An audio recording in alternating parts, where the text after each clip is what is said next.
It's WNYC. Up next, Marketplace. As air travel ramps up, air traffic controllers are essential, and the Federal Aviation Administration is facing a shortage. To hire a controller and train a controller is a very time and money intensive process. You have to have months of training really before you can start working flights at any given center. You can't just transfer people around. How a new FAA funding bill might address the issue and a whole bunch of others next on Marketplace. More All Things Considered at 7 o'clock. It is 6:30 now. WNYC supporters include Starkmont Financial, providing accounting professionals for entertainment and healthcare companies. Additional information at starkmontfinancial.com.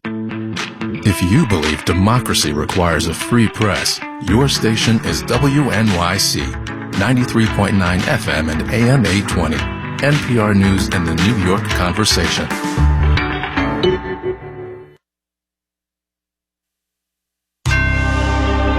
Marketplace is supported by Otter.ai.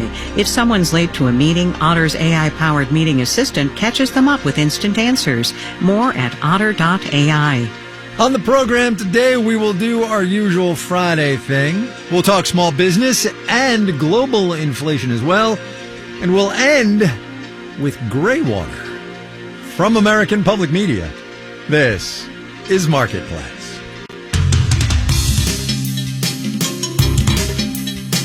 Marketplace is supported by McDermott, Will & Emery, an international firm where lawyers work every day to help clients fuel missions, knock down barriers, and shape markets. More at MWE.com. And by Amazon Business, helping provide a smarter, easier way to get the supplies businesses need to thrive. Amazon Business, your partner for smart business buying. In Los Angeles, I'm Kyle Rizdal. It is Friday today. This one is the 30th of June. Good as always to have you along, everybody. End of the week, end of the first half of the year. We have got some things to talk about. Neela Richardson's at ADP. Lynette Lopez is at Business Insider. Hey, you two. Hi, Kyle. Neela, let me start with you. I'm going to start with personal consumption expenditure. I'll say that slowly. Personal consumption expenditure. I don't know. A little hopped up this afternoon. PCE, the Fed's favorite measure of inflation, 3.8% in May from a year ago. That is way down from where it was at the beginning of the year. Discuss. Yeah, it's way down from where it was at the beginning of the year, and that's good news. Headline inflation is down. The Fed's issue is not headline, which is wrapped up with food and energy prices, which tend to be volatile. It's core. Core inflation is down just a smidgen from the previous month. It's at 4.6% in May, but it's not coming down fast enough to be consistent with where the Fed wants to go. And that's because of services. People are still spending a lot of money in services, even though spending overall is starting to flatline. Where they are spending, it's restaurants, it's bars, it's leisure, it's hospitality. We all need a break. We want to do fun stuff. And so services, you're still seeing inflation there. The thing about service inflation that the Fed's worried about is it's trickier to have an impact on through interest rates. So this is the issue. They're not done with inflation yet. Do you suppose, Lynette, that Jay Powell regrets skipping this meeting and he had wished sort of that he kept it up? Because now he's having to answer questions. We'll get to this later on in the session here, but now he's having to answer questions about, well, is every meeting a live meeting? And one wonders whether he's thinking, God, I should have just raised last time and be done with it. I don't know what kind of a constitution he has for annoying questions. But the reality is, like, I do understand Powell's sense that, you know, everybody's complaining about how fast we just raised interest rates, 5% in about a year. And now he's saying, okay, we're going to raise them more slowly. And suddenly everybody's like, wait, why would we slow down? It's like, oh, well, because raising rates so fast, we thought was going to throw the economy into recession. And now we're just making sure that that's not the situation it is. We're in. It still might be the situation we're in because we still haven't beaten inflation, but not yet.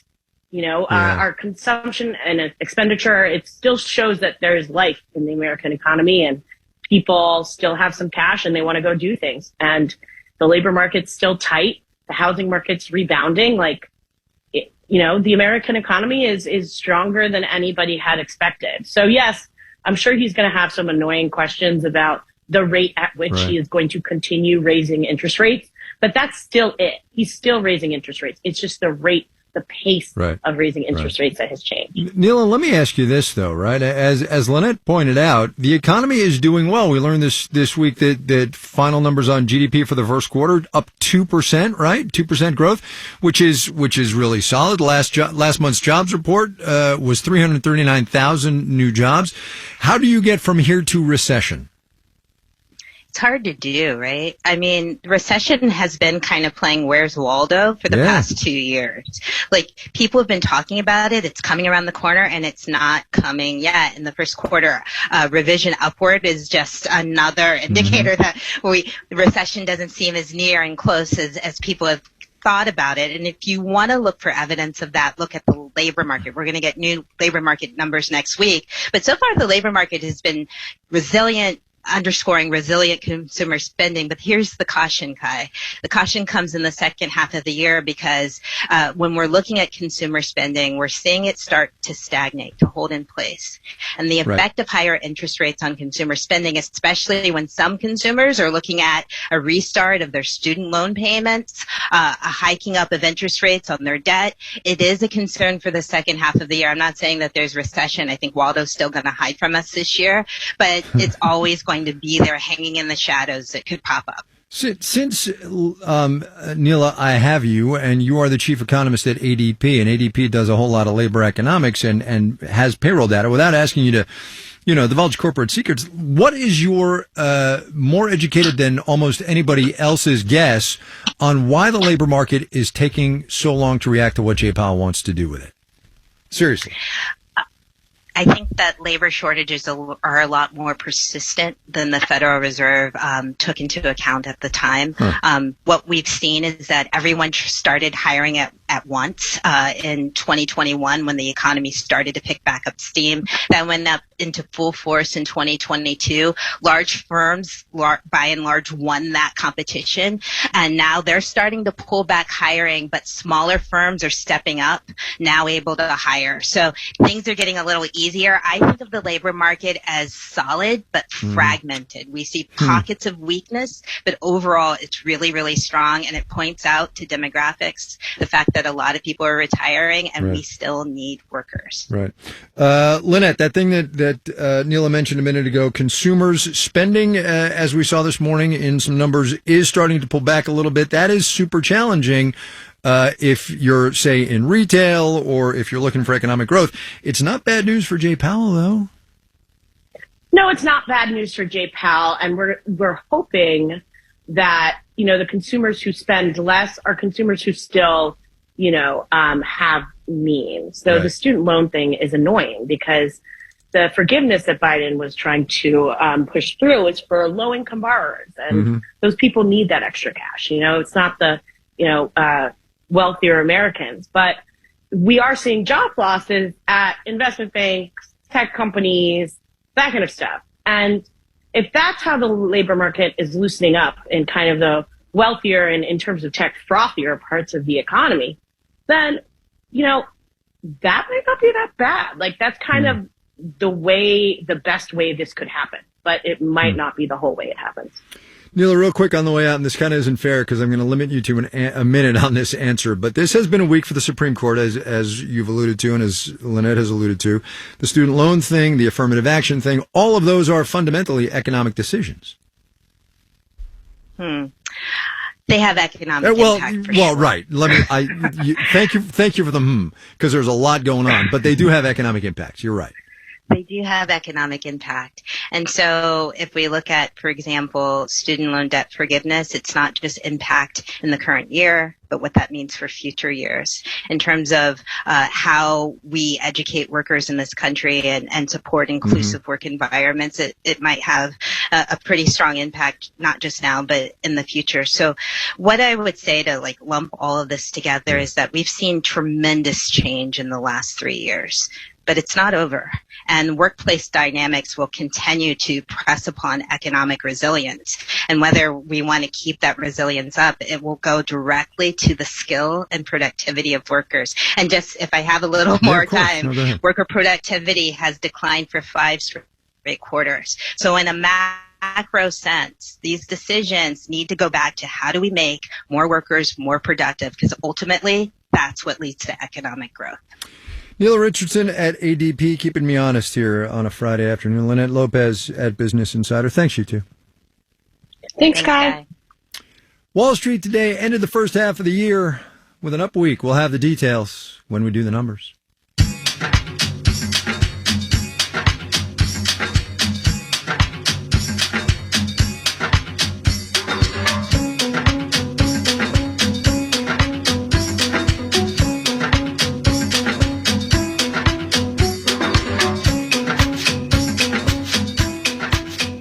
So inflation is coming under control in this country.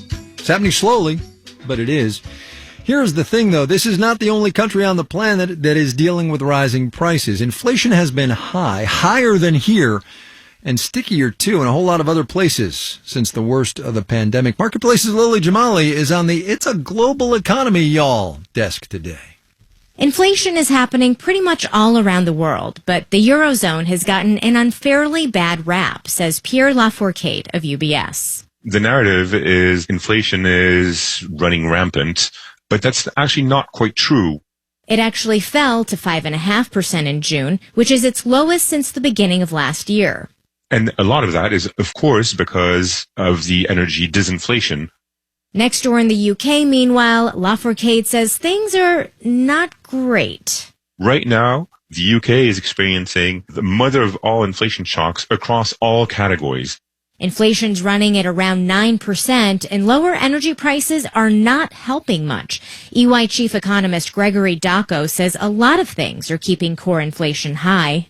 Brexit increasing the cost of trade, issues regarding health spending and health inflation. All while growth is sluggish. This is the typical stagflationary type of scenario. Then there's Japan, where some policymakers are actually happy that inflation has gone up. Joe Brusuelas, chief economist at RSM, says remember that for years, Japan had virtually no inflation, even some deflation. And that means the incentive is to not spend and wait for prices to fall further. But now that inflation is in the 3% range, it provided incentives for individuals to spend and invest in a way Japan hasn't seen, Brusuelas says, in 3 decades. I'm Lily Jamali for Marketplace.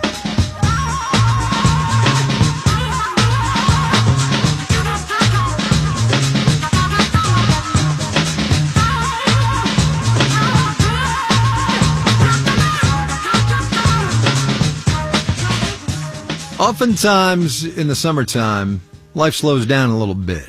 Other times, not so much. Eric Vaughn makes custom frames at Eric's I've Been Framed in Detroit. Usually in the summertime, things kind of taper off because people are on vacation, they're traveling, they're doing more outdoor things. And right now, we're still busy. We haven't slowed up one bit, which is good. We started doing appointments right in the middle of the pandemic. In the past, it was, when we were doing, just walk-ins and people were coming in, and a lot of times I would have 2 and 3 people here waiting for me. And at the end of the day, I am extremely tired. So I had to change it up, and I probably should have done it years ago, but I'm glad I did, and I'm going to stick with it. We're a 2-man operation right now, but I think because of the workflow, and I think I'm going to hire a former employee. I plan on having him back probably during I do outdoor festivals. So I'm going to need the extra staffing, and this will be the time I would hire, more people to help out. The biggest challenges that I have is primarily just finding time to do the work. And once 5 o'clock hits, I have to really do the grunt work. And that's the work of putting things together and to cutting mats and cutting the glass and ordering supplies online. So, all that goes into doing what I have to do.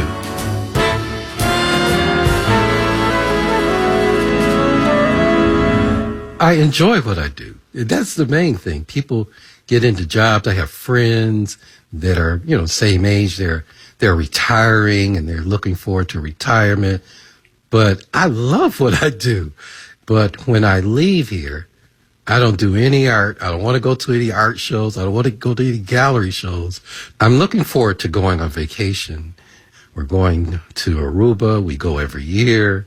When I'm there, my wife wants to go to art galleries. No, we don't need to go to art galleries. I want to go to wonderful restaurants and just relax and look at the pretty turquoise blue water and get in it. Amen. Amen. Eric Vaughn of Eric's I've Been Framed in Detroit, Michigan.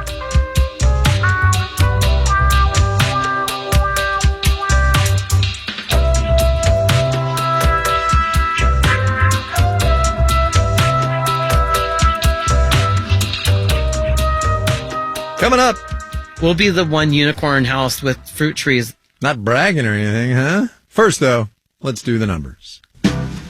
Dow Industrials up 283 points, 0.8%, 34,405. The Nasdaq grew 196 points, that's 1.4%, 13,787. The S&P 500 added 53 points, 1.2%, 44 and 50 there. For the week, the Dow rose 2%, the Nasdaq advanced 2.2%, the S&P 500 grew 2.3%. For the month, that was, the Dow rose 1.9%, the Nasdaq advanced 4.1%, the S&P 500 grew 3.9%, and for the quarter that just ended, because come on, you got to do them all, right? The Dow rose 3.4%, the Nasdaq advanced 12.8%, S&P 500 grew 8.3%. No time for the first half of the year numbers, sorry. Bond rose, yield on the 10-year T-note fell to 3.83%. You're listening to Marketplace. Marketplace is supported by Domo, the data experience platform innovator that puts data to work for everyone so they can multiply their impact on the business. More at domo.com. And by Financially Inclined, a new podcast from Marketplace makes learning about money simple so you can make the most of your life. Listen to Financially Inclined wherever you get your podcasts. Support for WNYC comes from Date Night at the Met. Every Friday and Saturday evening, the museum hosts a night of live music, drinks, and art from around the world. Learn more at metmuseum.org/date night. The same organism emerging at around the same time in 4 parts of the world. On the next Radio Lab, it wasn't a bacteria or a virus. Climate change brings a newcomer to our bodies. What's it doing in our hospital, behaving so angrily? They had to close their intensive care unit for months. It's popping up all over the world. It's definitely not normal. Join us for the next Radio Lab. Tomorrow at noon on WNYC. You're listening to Marketplace on WNYC. In the 7 o'clock hour of All Things Considered, Representative Joaquin Castro of Texas talks about the letter he and other House Democrats sent to the Biden administration urging an easing of sanctions on Venezuela. We'll have that story and more in the 7 o'clock hour. Stay with us.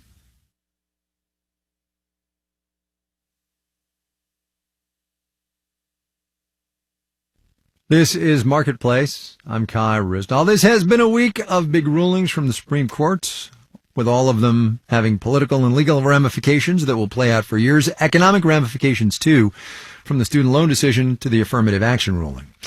As we said on the program yesterday, the idea that there might soon be fewer racial minorities at the nation's most selective colleges is going to make it more difficult to have a racially diverse corporate workforce. So maybe one answer is for companies to diversify where they do their recruiting. Marketplace's Stephanie Hughes has more. Traditionally, many companies haven't put much thought into which colleges they visit. So they only go to a few places. A very common place that they go is the alma mater of their CEO. Peter Capelli is a professor of management at the Wharton School, which has produced its own share of CEOs. And he says companies looking to increase racial diversity should simply search for talent at colleges with student bodies that are underrepresented in hiring. And those schools are ready for employers to stop by. I would like to see them in my classroom, engaging directly with my students. Sadie Gregory is Dean of the College of Business at Coppin State University, a historically black school in Baltimore. She says she has heard from more companies in the past couple of years. Not just reaching out to us to say, I want to hire your students, But they're reaching out to us and saying, we'd like to do a workshop on interviewing skills. Because part of recruiting is developing a culture of trust and getting students to want to come work for you. Another thing employers could do is get rid of random rules that automatically exclude people. Again, Peter Capelli. They have these weird cutoffs, like we won't interview anybody who has below a 3.2 grade point average, and they just assume that predicts who's going to be a good performer. It doesn't, Capelli says, and now presents an opportunity for employers to get rid of any false assumptions about what school their next CEO should be a graduate of. I'm Stephanie Hughes for Marketplace.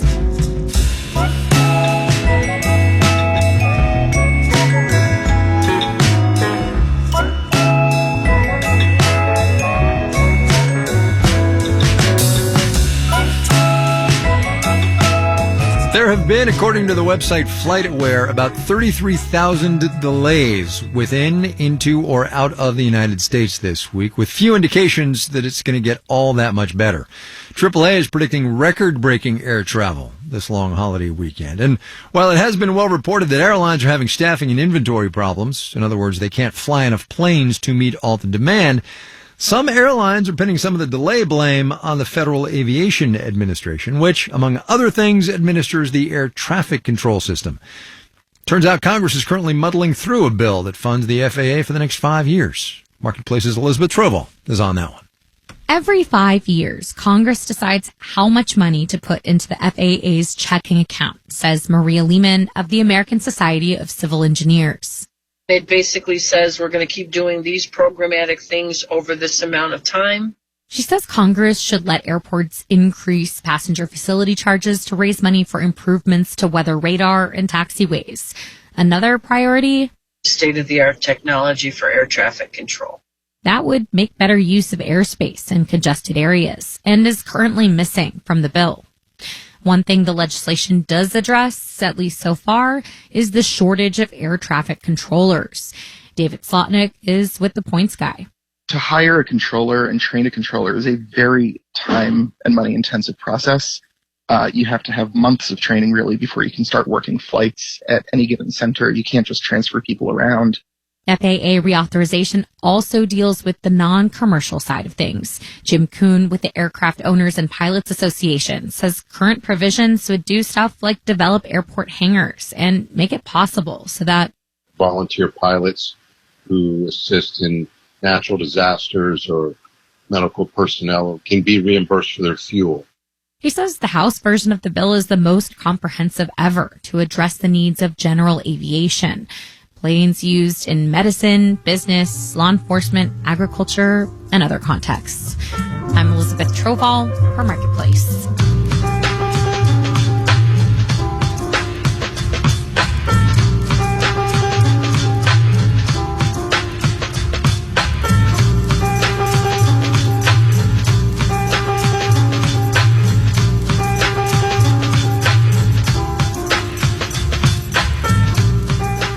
You want to make your house more climate friendly, which is, the way of things.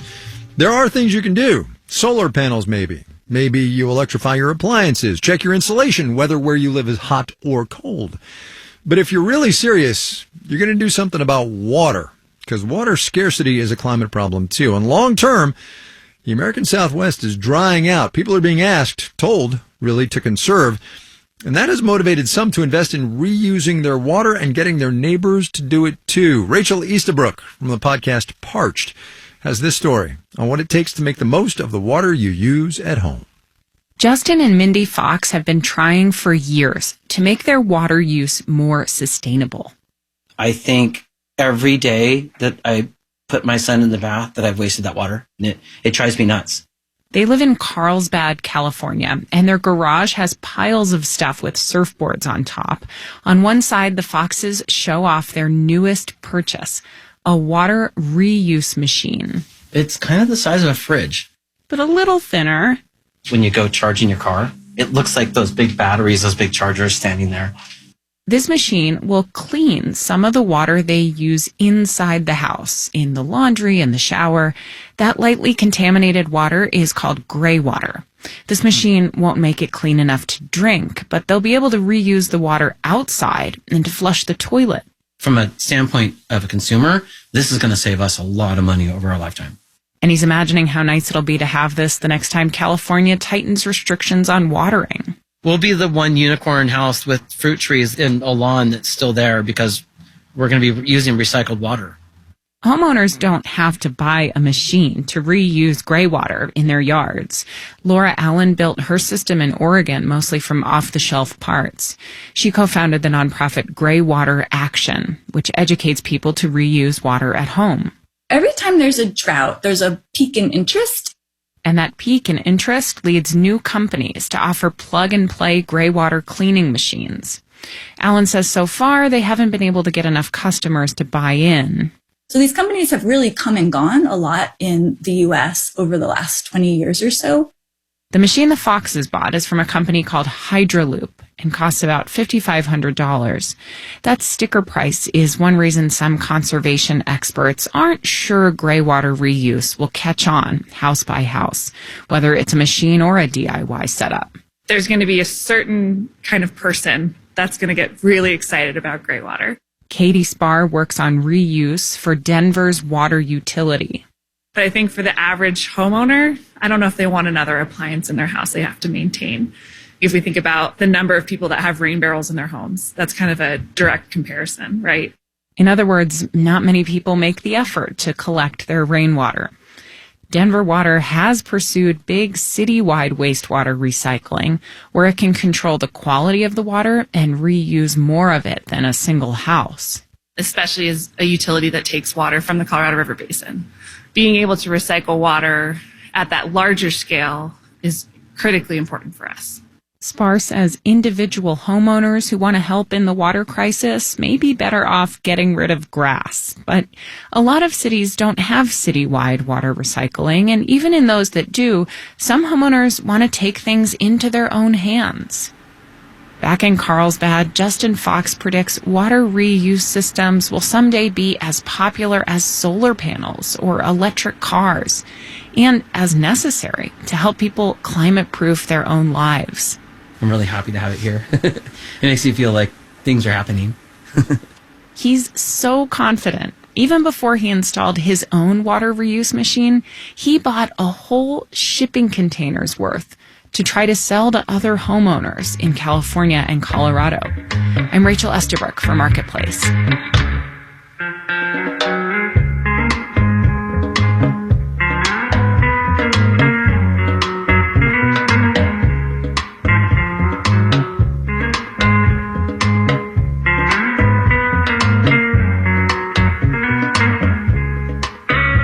This final note on the way out today, Bloomberg is out with its annual heist issue, the weird things people have or have been accused of stealing over the past year.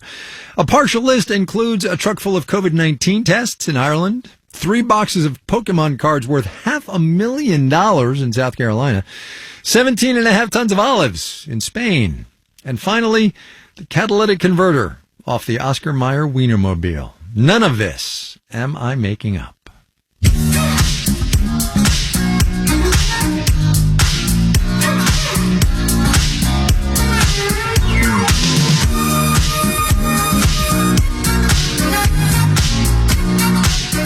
Marketplace is supported by Fortra, a software company working to help businesses find the balance between strong cybersecurity and everyday productivity. More at fortra.com. All right, off we go, but not without this, your moment of economic context. Shares of Apple closed today at $193.97 a pop, which puts that company's market capitalization, which is, again, the number of outstanding shares times the share price, at $3.05 trillion. AAPL, that's the ticker symbol for that particular company, up 49% year to date. Our theme music was composed by B.J. Liederman. Marketplace's executive producer is Nancy Fargali. Donna Tam is the executive editor. Neil Scarborough is vice president and general manager. I'm Kai Rizal. Have a great weekend, everybody. We will see you on Monday, all right? This is APN. WNYC is supported by the New York Community